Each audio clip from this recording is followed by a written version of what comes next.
Avec Nawet, vous êtes ici en Tunisie pour présenter votre dernier ouvrage. À vrai dire, il est un peu différent de ses précédents puisqu'il s'agit ici d'un roman graphique, d'une bande dessinée. Et il s'intitule Un chant d'amour, Israël-Palestine, une histoire française. Vous êtes directeur et fondateur d'Orient 21, également ancien rédacteur en chef du Monde diplomatique. Vous êtes également l'auteur de Palestine 47, un partage avorté, paru en 94, Israël-Palestine, vérité sur un conflit, paru en 2001, et De quoi la Palestine est-elle le nom, paru en 2006. Aujourd'hui, vous allez présenter votre nouvel ouvrage à la Fondation Rosa Luxembourg. Quand on parle d'un chant d'amour, cet amour, il est ressenti par qui et envers qui exactement ? Le titre remonte à une anecdote. Durant le voyage de François Hollande, le président de la République, en 2013 à Jérusalem, il est reçu par Netanyahou et il y a un dîner privé. Et durant le dîner privé, il y a une chanteuse assez rétro, il faut dire, qui chante, et quelqu'un demande à François Hollande de chanter. Et il fait une déclaration: je ne sais pas chanter, mais j'aurais aimé chanter un chant d'amour pour Israël et ses dirigeants. Qu'un président qui se réclame du socialisme puisse dire qu'il veut chanter un chant d'amour à Netanyahou, qui est le représentant de la droite pas la plus, mais une droite radicale en Israël, était pour moi un symbole de la transformation des relations entre la France et Israël, de l'époque où le général de Gaulle prenait position et engageait la France dans une position indépendante, courageuse, de condamner l'agression israélienne de juin 67, et de ce qui se passe aujourd'hui, où on assiste à ce rapprochement qui, par certains aspects, rappelle l'alliance entre la France et Israël, du temps des socialistes aussi, durant 1956 et la guerre de Suez. Entre juin 67 et juillet 2017, quand Macron, l'actuel président français, a déclaré « Nous ne céderons rien à l'antisionisme car il est la forme réinventée de l'antisémitisme », cette déclaration, ce genre d'amalgame, comment le comprendre ? Peut-on l'inscrire dans une certaine tradition politique française, même si Macron n'a pas réellement d'ancêtre politique en France ? Non, c'est cette assimilation de l'antisionisme à l'antisémitisme est quelque chose de relativement récent. Paradoxalement, le président précédent, François Hollande, ne l'avait jamais faite. En revanche, son premier ministre, Manuel Valls, c'était quelqu'un qui aimait cette formule et qui l'a utilisée beaucoup. Ce qui frappe d'abord, c'est à quel point elle reflète une ignorance totale de l'histoire du sionisme. C'est-à-dire, même si aujourd'hui on peut dire peut-être que la majorité des communautés juives prouvent de la sympathie pour Israël, on peut dire que jusque dans les années 40, la grande majorité des juifs est hostile au projet sioniste. Soit elle est hostile concrètement parce que quand elle peut émigrer, elle émigre aux États-Unis, pas en Palestine. Elle va en Palestine quand elle n'a pas le choix parce que les États-Unis se ferment.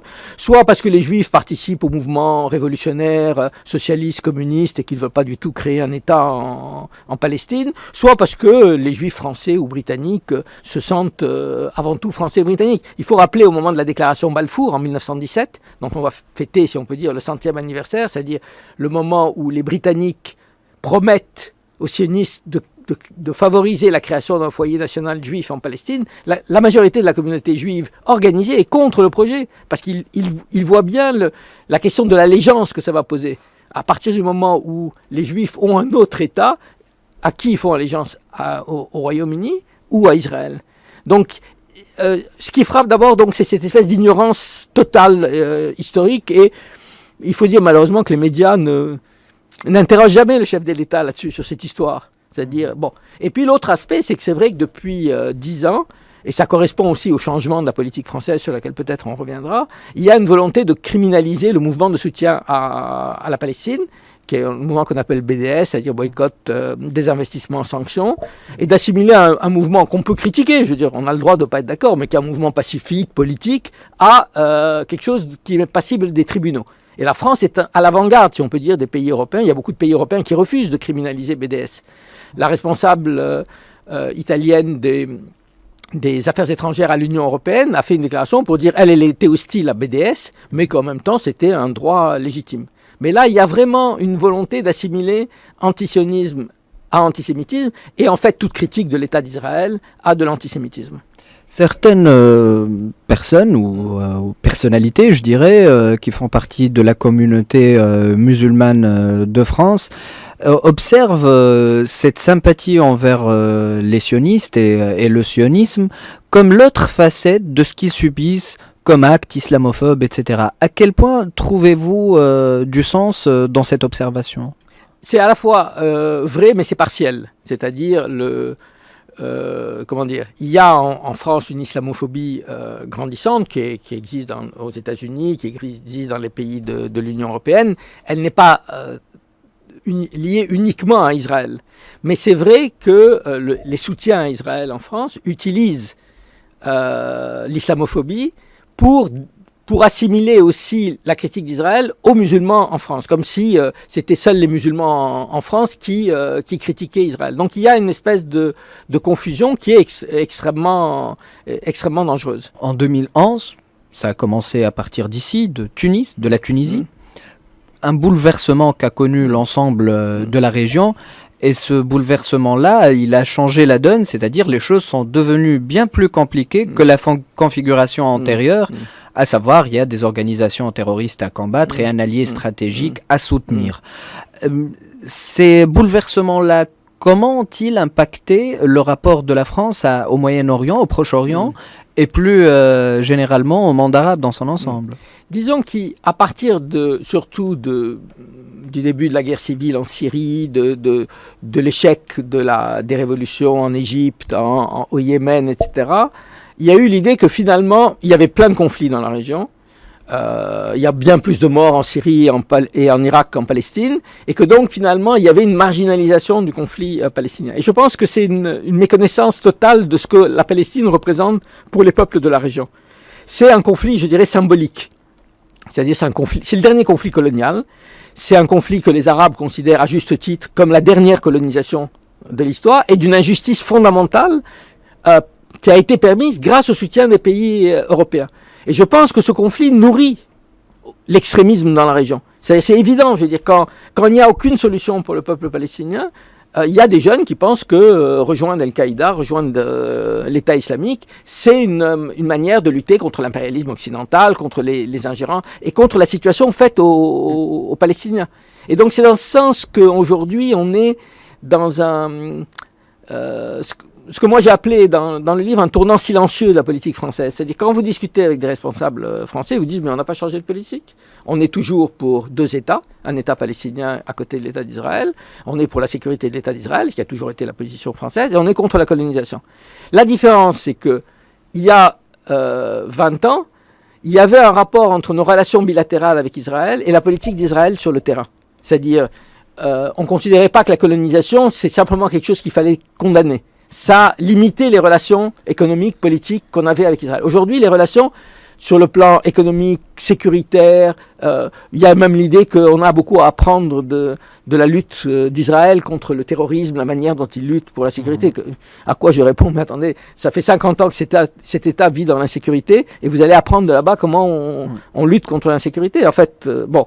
Donc, il y a effectivement ce changement. On est dans une situation où la France dit qu'elle n'a pas changé, mais en fait, elle a changé. Et on le voit dans ces déclarations de Hollande ou de Macron, c'est-à-dire qu'aujourd'hui, la critique d'Israël devient de plus en plus difficile et condamnée par les responsables politiques. La politique française devient beaucoup plus méfiante, moins ouverte qu'avant, plus hostile à un plus grand nombre et un plus large nombre de forces politiques.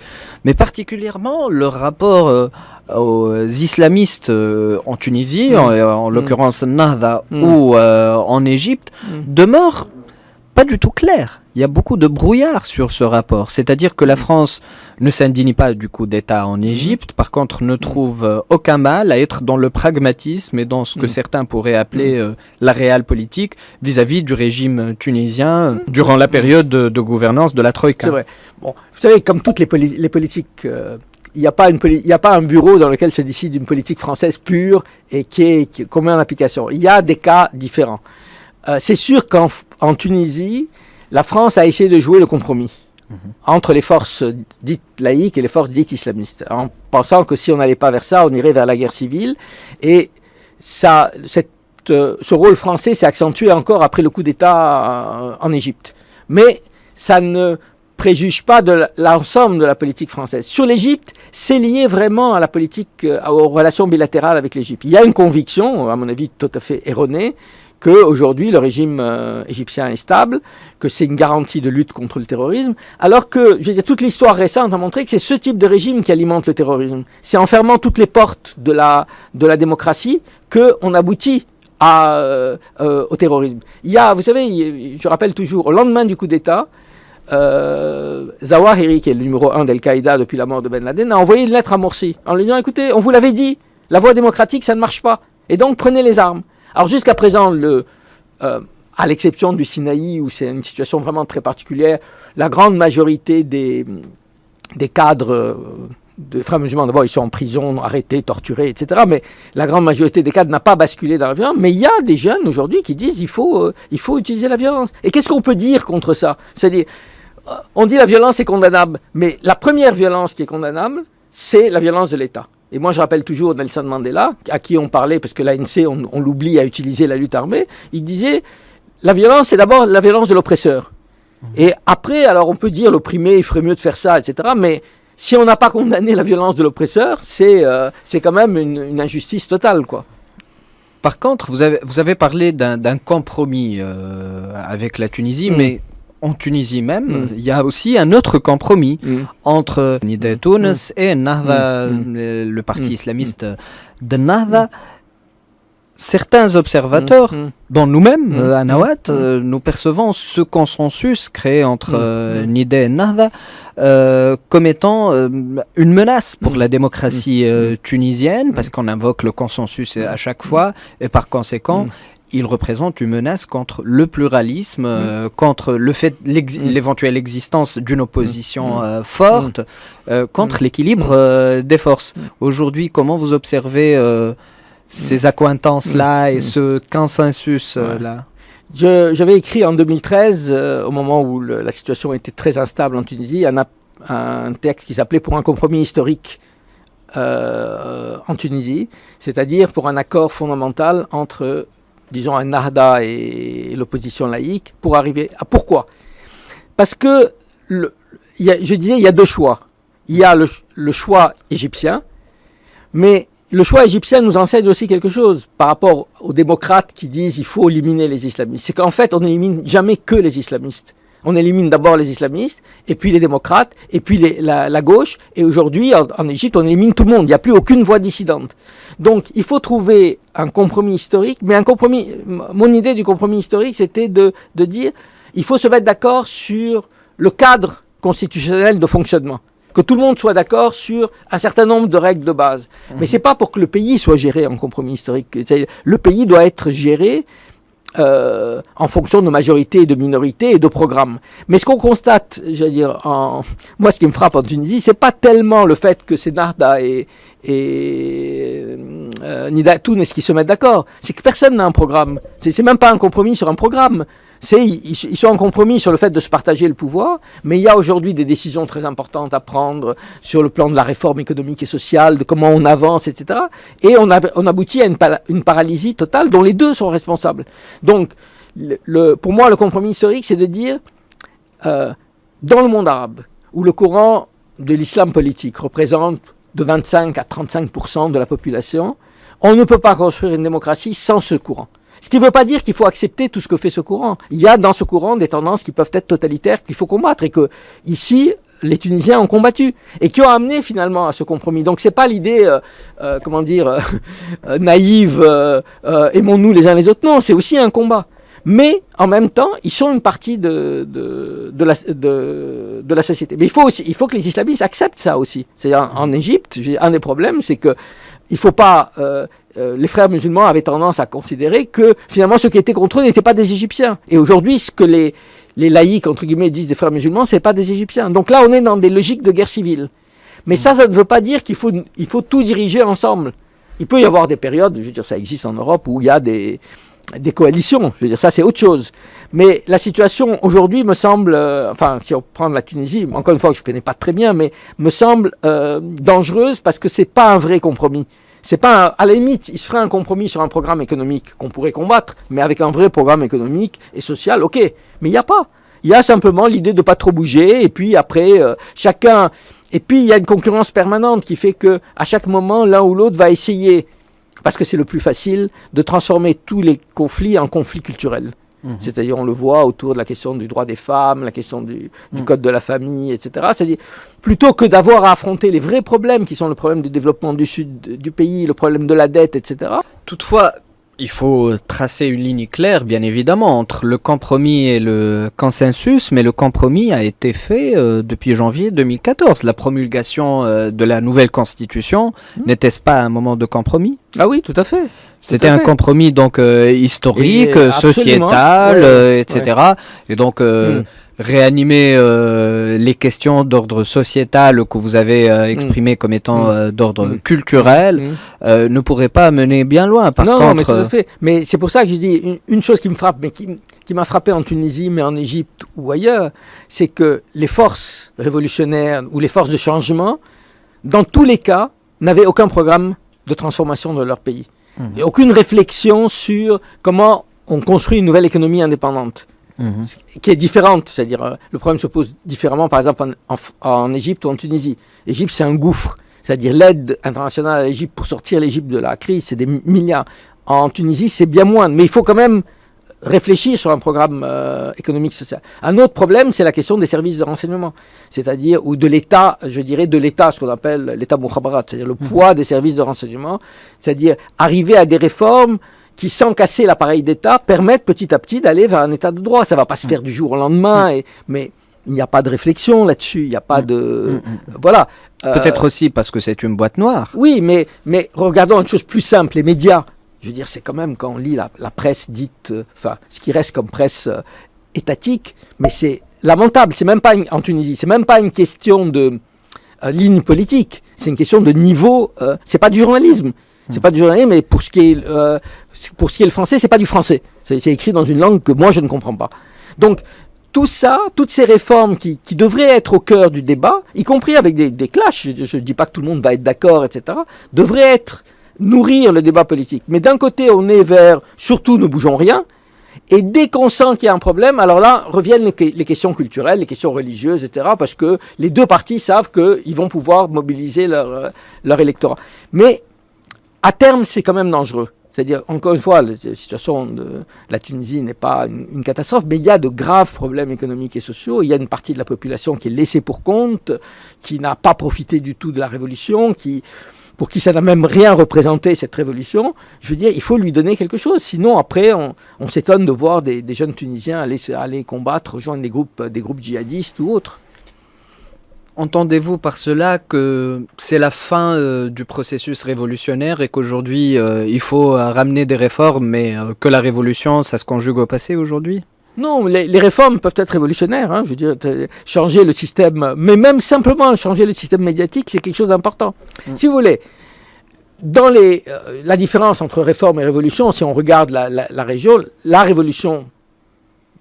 seule révolution qui a eu lieu dans la région, c'est la révolution iranienne. C'est-à-dire, on casse l'appareil d'État et on change totalement les structures. C'est pas ce qui s'est passé ni en Égypte ni en Tunisie.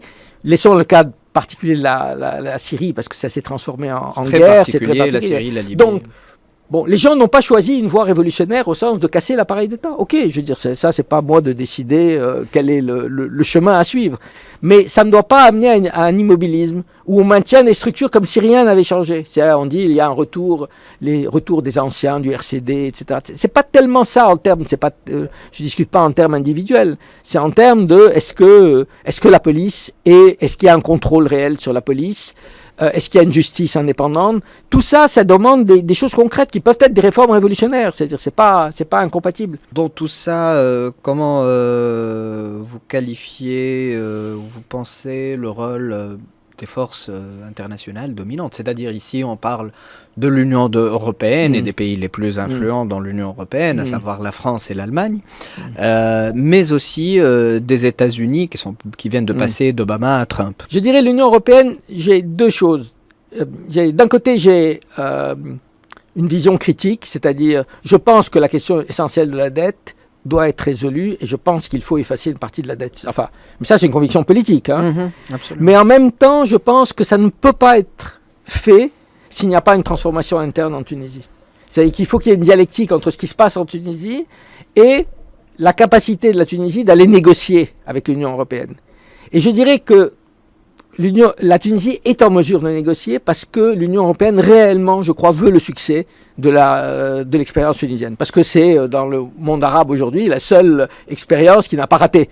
Donc, il y a une conjoncture favorable. Mais il faut qu'elle s'appuie à la fois sur des changements de la politique de l'Union européenne à l'égard des demandes faites à la Tunisie. On ne peut pas demander à la Tunisie de libéraliser de revenir aux politiques de FMI comme si on était il y a 20 ans. Il faut protéger l'agriculture tunisienne, il faut trouver des formes de développement autonome, il faut alléger ou supprimer la dette ou une partie de la dette, mais en même temps, il faut qu'il y ait un gouvernement qui gouverne. Or, il n'y a pas ça aujourd'hui. On n'a pas l'impression qu'il y a un gouvernement. Enfin, moi, je n'ai pas l'impression qu'il y a un gouvernement qui a une vision claire de où ils vont du point de vue des transformations économiques et sociales. Merci Alain Grèche d'avoir répondu à notre invitation et d'avoir répondu à toutes nos questions.